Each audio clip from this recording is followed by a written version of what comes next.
Hello दोस्तों, कैसे हैं आप लोग। तो फाइनली डीयू का एडमिशन प्रोसेस स्टार्ट होने वाला है और आपके नाम के आगे डीयू स्टूडेंट जो है वो लगने से कोई नहीं रोक सकता। तो बात कुछ ऐसी है, जैसे कि प्रोसेस स्टार्ट होता है तो बहुत सारे डाउट्स भी आते हैं, जैसे कि फिजिकल वेरिफिकेशन क्या होगा, क्या क्या डॉक्यूमेंट्स चाहिए, आपको 16 तारीख के बाद क्या करना है, राउंड 1 में आपको कोई कॉलेज मिला पर ईसीए सीडब्ल्यू से कोई और कॉलेज मिलेगा तो क्या करना है, रिफंड होगा कि नहीं, है ना। राउंड 1 में कॉलेज मिला, राउंड 2 में कोई और मिला तो पूरा फी करना है नहीं करना। बहुत सारे डाउट्स, राइट। तो इस सब से रिलेटेड ये वीडियो है, गौर से देखिएगा, एक एक करके हर चीज बताएंगे।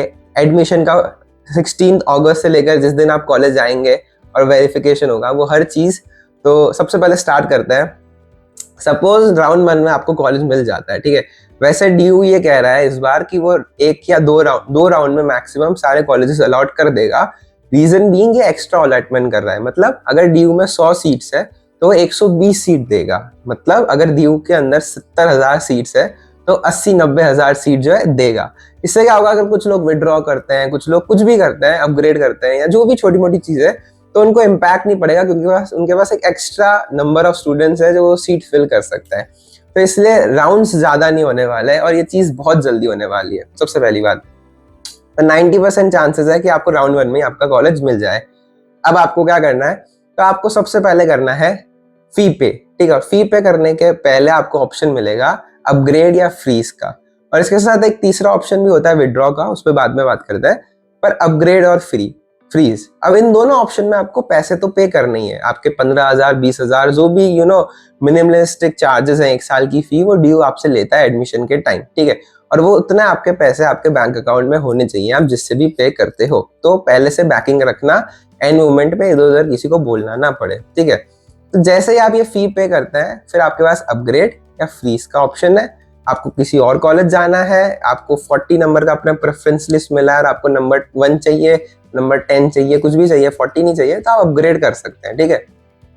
फ्रीज, अगर आपको 40 मिला है और आप खुश हैं 40 से क्योंकि आपको अपना फेवरेट कॉलेज मिल गया, तो आप फ्रीज कर दीजिए और वो बात वहीं खत्म हो जाती है। मेरा रिकमेंडेशन रहेगा जितना हो सके अपग्रेड का ट्राई करिए, क्योंकि एट द एंड हमें आखिर तक ट्राई करना चाहिए। हमारा क्या जा रहा है, सीट तो मिल गई है, अब कोई हमसे सीट नहीं ले सकता। अगर आपको 40 मिली है एक बार, तो आपको ना 40 से नीचे अब कोई मिलने वाली है, तो मिलेगी ऊपर वाली, और दूसरी बात अच्छी ही मिलेगी। और अब ये नहीं हो सकता कि आपको डीयू की सीट ना मिले। जैसे आपको राउंड 1 में कोई कॉलेज अलॉट हो जाता है, आप डीयू के स्टूडेंट हैं, चाहे वो आपका 40 नंबर का प्रेफरेंस हो या 10 नंबर का प्रेफरेंस हो, अपग्रेड हो या ना हो, आप डीयू के स्टूडेंट बन चुके हैं, ठीक है। तो वो आपको कोई नहीं रोक सकता। तो मेरा रिकमेंडेशन रहेगा अपग्रेड करिए, ठीक है। अब राउंड 2 में सपोज आपको नंबर 10 का प्रेफरेंस लिस्ट का कॉलेज मिलता है, तो अब आपको क्या करना है, सबसे पहले आपको उस कॉलेज की जो फी है ना वो अपने आप एडजस्ट हो जाएगी आपका जो राउंड 1 का जो फी आपने पे किया था उससे। सोचो, मेरा पिछले कॉलेज की फी थी 12,000 और नए वाला जो राउंड 2 में कॉलेज मिला उसकी फी है 15,000। तो अब मुझे सिर्फ 3,000 रुपए एक्स्ट्रा देने हैं, ठीक है। जब पे का आएगा ना ऑप्शन, जब हम फ्रीज करेंगे हमारी सीट राउंड 2 में, तो ऑप्शन आएगा फ्रीज। तो जैसे ही करेंगे तो जो 3,000 एक्स्ट्रा है सिर्फ वही पे करने, वापस से 15,000 पे नहीं करने। और अगर हम इस एग्जाम्पल को उल्टा करें, तो जब पहले वाले कोर्स की मेरी फी 15,000 थी और राउंड 2 में जो मिला उसकी 12,000 है, तो ड्यू अपने आप सेटल करके आपको 3,000 रुपए आपको सामने से दे देगा, वो रखेगा कुछ नहीं, ठीक है। और अब एक और सिनेरियो लेते हैं, अगर आपको राउंड 1 में कॉलेज मिला और अब आपको राउंड 2 में कोई कॉलेज नहीं मिला, तो आपको राउंड 1 का कॉलेज है उसी के साथ सेटल होना पड़ रहा है। अब वापस फ्रीज करते हैं, बार बार करते हैं, चलो राउंड 3 भी हो जाता है, कुछ भी हो जाता है, पर आपको अपग्रेड नहीं होता वो 40 नंबर का जो कॉलेज मिला है आपको। तो अब क्या करना है, और आपको वो कॉलेज नहीं चाहिए क्योंकि वो दूर है या वो अच्छा नहीं है या जो भी रीजन है जिसकी वजह से वो नंबर 40 पे था, तो अब क्या करें, तो अब आपके पास ऑप्शन आता है विड्रॉ करने का। ये ऑप्शन आपके पास हमेशा रहता है, चाहे आप राउंड 1 में हो, 2 में हो, 3 में हो, जो भी। विड्रॉ करने से आप पूरे जो एडमिशन राउंड है उससे आप बाहर हो जाते हैं, ड्यू आपको एग्जिट करवा देता है और आपको फिर कोई और कॉलेज नहीं मिलेगा। और बाय चांस आपने ड्यू को फी पे कर रखी है कॉलेज की, तो वो आपको रिफंड हो जाती है। और रिफंड कब होती है, तो मिनिमम मान के चलिए 90 दिन रखते हैं, क्योंकि एक सरकारी जगह है, एक सरकारी है ना पूरा सिस्टम है, तो थोड़ा लेट है, थोड़ा स्लो है, बट मिल जाता है पैसा। ऐसा नहीं है कि वो लोग रखते हैं, आपको पूरा रिफंड कर देते हैं जो भी आपका पैसा है। बट थोड़ा टाइम लगता है और आपको लग रहा है थोड़ा लेट है, 90 दिन हो गए अभी नहीं मिला, तो मेल कर देना, मिल जाता है। कोई रखता नहीं है, कुछ ऐसा फ्रॉड व्रॉड कुछ नहीं होने वाला, कोई आपको पेनल्टी नहीं लगती है, मिल जाता है, ठीक है। तो विड्रॉ या फ्रीज या अपग्रेड, ये 3 ऑप्शन है। मेरा रिकमेंडेशन है हमेशा अपग्रेड करना, कुछ बुरा नहीं होता अपग्रेड करने में, सबसे अच्छा ही मिलता है, एंड तक जाओ। नेक्स्ट राउंड क्या होता है, अब क्या होगा, हमारे पास अपग्रेड हो गया, हमारा फ्रीज हो गया, सोचो मुझे हिंदू मिल गया, अब क्या करूं मैं फ्रीज करके पैसे भर दिया, अब मेरा क्या काम है। जैसे ही आपने 16 तारीख को फ्रीज किया, पैसा दे दिया, खत्म हो गया, तो आपकी जो फाइल है वो हिंदू कॉलेज के पास जाएगी और वो अपना इंटरनल वेरिफिकेशन करेंगे, ठीक है। आपका जो भी आपने डॉक्यूमेंट्स ऑनलाइन अभी तक सबमिट करे हैं पोर्टल पे, वही वो चेक करेंगे, नाम, पता, आपके मार्क्स, आपकी एवरीथिंग, छोटी छोटी जो भी डिटेल्स है वो उनका एडमिशन ब्रांच जो है वो चेक करेगा, आपको कुछ नहीं करना है। और अब वही आपको वेरीफाई करके आपके पोर्टल पे आ जाएगा वेरीफाइड, और आपको कॉलेज अलॉट हो जाएगा, सिंपल। फिर आपको सीधा जब आपका कॉलेज खुलेगा, जो मोस्ट प्रॉब्ली 28-29 अगस्त के आसपास ये लोग बोल रहे हैं, तब आपको कॉलेज जाना है। अब इसके बीच में और भी कुछ हो सकता है, वो बता देता हूँ। बाय चांस कुछ गलती है, गलती क्या होती है कि आपके पापा का नाम कुछ अलग है 2 जगह पे, या आपका कुछ सर्टिफिकेट में उनको डाउट दिख रहा है, या कोई भी छोटी मोटी गलतियां जो आपने अभी तक ऑनलाइन डॉक्यूमेंट्स भरे हैं, उस डॉक्यूमेंट की क्वालिटी खराब है, कुछ पढ़ने में नहीं आ रहा, कुछ भी उनको लगता है, तो वो आपको एक क्वेरी रेस करते हैं, वो आपको मेल करेंगे, आपके पोर्टल पे दिखाएंगे हमें कुछ इशू दिख रहा है, आपको एग्जिट नहीं करा देंगे, आपको ये नहीं बोलेंगे अरे इसका तो पापा का नाम अलग है, लिस्ट से बाहर, अब इसको कोई कॉलेज नहीं मिलेगा, ऐसा नहीं करेंगे। वो आपसे क्लैरिफिकेशन मांगेंगे, वो आपको वापस से पूछेंगे, और अगर आपके पास उसका सही जवाब हुआ, एक सेटिस्फैक्ट्री आंसर हुआ कि ऐसा क्यों है या क्या है, तो वो आपको वेरीफाई कर देता है। ऐसा कोई ऐसे स्ट्रिक्ट नहीं है, ऐसा कोई ऐसा नहीं है कि आपको बताएंगे नहीं क्या हुआ आपके साथ, एकदम क्लीन क्रिस्टल क्लियर प्रोसेस है डीयू का, ठीक है। तो अब क्या करना है, अब इसके आगे हमारे जो ये इनकम सर्टिफिकेट की बात चल रही है, ये सब कैसे होता है, क्या होता है, अभी आपको कुछ इसका लोड नहीं लेना है, अभी आपका इनकम सर्टिफिकेट कोई नहीं मांग रहा है, राइट। आपने जो एक बार सारे डॉक्यूमेंट सबमिट कर दिए ना ऑनलाइन, उसके बाद 16 तारीख के बाद सीधा कॉलेज में आपको कुछ और लेके जाना है या कुछ नया सबमिट करना है। इसके बीच में आपका कोई काम नहीं है, इसके बीच में सिर्फ ड्यू काम करेगा, आपको सिर्फ देखना है। हाँ, और गलती हो जाए तो काम करना है, वरना ड्यू कॉलेज अलोकेट करेगा, आपको अपग्रेड करना फ्रीज करना आपके ऊपर है, ड्यू वेरीफाई करेगा आपके document, everything will be done. आपको ना कोई एक्स्ट्रा डॉक्यूमेंट देना है ना कुछ करना है। ओके जी, चलो। और अब हमारा अगर सोचो CW कोटा है, हमारा ECA है, हमने ट्रायल्स दिए हैं, तो क्या करना है, हमें राउंड 1 में सिलेक्ट करना चाहिए, नहीं करना चाहिए, या CW का ही अलॉटमेंट वेट करना चाहिए जो लास्ट में होता है। मेरा रिकमेंडेशन ये है कि आप राउंड 1 की सीट या राउंड 2 की सीट जो भी मिलती है ले लो, ठीक है। और जब CW, ECA या जो भी कोटे से आपको सीट मिलती है वो चेक कर लो, ठीक है। कंपेयर इट, जो आपको बेटर लगे उसको फ्रीज कर देना। तो अब क्या, राउंड 1 में जो सीट मिली उसका फी CW में जो है एडजस्ट हो जाएगा, बिल्कुल हो जाएगा। क्या राउंड 1 की सीट है उसको एक्सेप्ट करके उसी के साथ रहना जरूरी है, फिर ये डिस्क्वालीफाई हो जाएगी? ऐसा बिल्कुल नहीं है, आपकी जो मर्जी है आप ले सकते हो, ठीक है। अगर आपका स्कोर बहुत ही खराब है, सोचो आपका स्कोर है 800 में से 100, तो आपको इसमें तो कुछ मिलेगा ही नहीं, वैसे ही तो आपको रहना ही CW पे डिपेंडेंट है। और अगर आपका स्कोर 750 780 है और आपको इधर कुछ बहुत अच्छा कॉलेज मिल रहा है और आपको इसमें भी अच्छा कॉलेज मिल रहा है, तो फिर आपके ऊपर है आपको क्या कंपेयर करके किसको फाइनल फ्रीज करना है, ठीक है। कोई आपके ऊपर दबाव नहीं है कि सिर्फ CW वाली लेनी है, सिर्फ जनरल वाली लेनी है।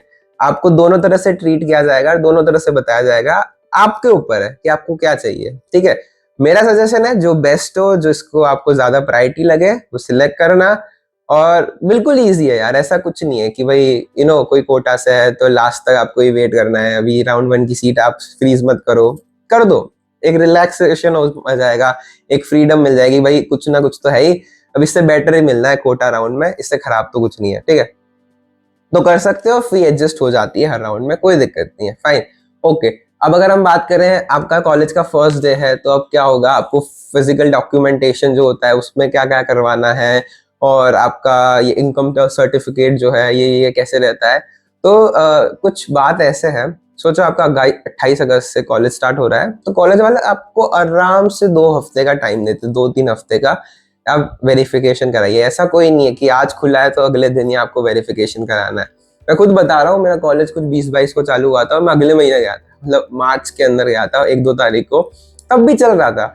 क्योंकि प्रैक्टिकली सबके लिए पॉसिबल नहीं है कि अगले दिन ही आ जाओ या पहले दिन ही आ जाओ। बहुत लोग बहुत दूर दूर से आते हैं, ट्रेन के टिकट्स नहीं मिलते, फैसिलिटीज नहीं होती, अरेंजमेंट्स करने पड़ते हैं, तो टाइम लगता है and it's okay. I mean कोई दिक्कत नहीं है, आप आराम से आइए। कोई आपको है ना ऐसे नहीं है कि आज के आज करना है, कल के कल करना है।